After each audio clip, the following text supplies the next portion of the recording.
Hacia el final de la Biblia se encuentran 21 cartas escritas para comunidades de seguidores de Jesús esparcidos a lo largo del antiguo Imperio Romano. Cartas, como si estuviera leyendo el correo de otra persona. Sí, son cartas escritas por los apóstoles, aquellos designados por Jesús para esparcir las buenas nuevas de su reino. Y le escribieron a los seguidores de Jesús que vivían en diversas ciudades alrededor del mundo romano.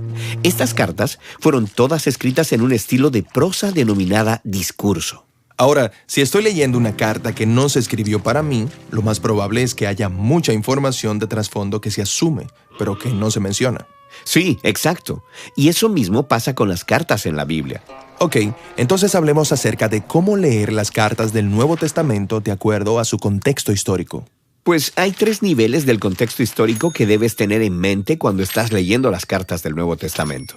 El primero de estos ejemplos es cómo todas las cartas forman parte de la amplia historia de las Escrituras. Cierto, así que esta historia comienza con Dios creando a la humanidad como sus compañeros para gobernar la creación junto con Él. Pero nosotros elegimos gobernar bajo nuestros propios términos, lo que condujo a la violencia, el exilio y la muerte. Pero Dios le prometió a un hombre llamado Abraham que la vida y la bendición se esparcirían a todas las naciones a través de él y de sus descendientes para renovar la visión de Dios para la humanidad. Y Jesús dijo que Él vino a llevar esa promesa a su cumplimiento, mediante su vida, muerte y resurrección. Cierto, así los apóstoles se vieron a sí mismos como heraldos, anunciando la llegada del reino de Dios en Jesús. Como el apóstol Pablo, quien escribió acerca de las buenas nuevas a las iglesias en las casas de la ciudad de Roma. Él dijo que su trabajo era convocar a personas de todas las naciones a que rindieran su lealtad a Jesús, el Rey exaltado por encima de todo el mundo. Y decir algo así fue atrevido, a personas viviendo en la capital del Imperio Romano, cuya lealtad se supone que debía ser al César. Sí, y eso de hecho nos trae al segundo contexto importante para entender las cartas del Nuevo Testamento: la cultura del Imperio Romano durante el primer siglo. Entonces, Roma reinaba sobre todos los territorios alrededor del mar Mediterráneo. Y ellos formaron su imperio conquistando y esclavizando a sus enemigos, y luego imponiéndoles fuertes tributos. El emperador y su estrecho círculo controlaban todo el poder y las riquezas, y sabían cómo lidiar con las personas que desafiaban el orden social. La mayoría de las personas vivían sin mucho dinero ni estabilidad. Y la cultura romana tenía una jerarquía muy marcada. Los hombres de familias importantes y con dinero y educación podían ascender en la sociedad.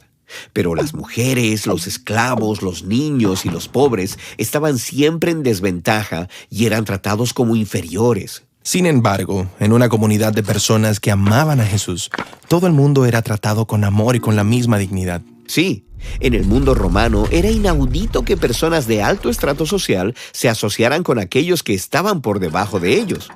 Pero los apóstoles dijeron que a través de Jesús, Dios había dado el regalo de su amor a cada persona sin importar su estatus. Así que en este contexto, las cartas eran contraculturales y derribaban las barreras establecidas entre las personas. Exactamente. Y eso nos trae al último nivel de contexto, el contexto situacional de cada carta. ¿Quieres decir los asuntos específicos dentro de la iglesia de cada ciudad que motivaron que se les escribiera la carta? Sí, como la carta de Pablo a los cristianos en Roma. Es una tentación leer esta carta y enfocarnos en toda la teología importante y pasar por alto el por qué Pablo escribió esta carta. ¿Por qué la escribió? Pues llegando al final de la carta, él habla de cómo las leyes sacramentales judías habían traído controversias entre los judíos y no judíos que seguían a Jesús. Lo cual estaba causando divisiones en la iglesia.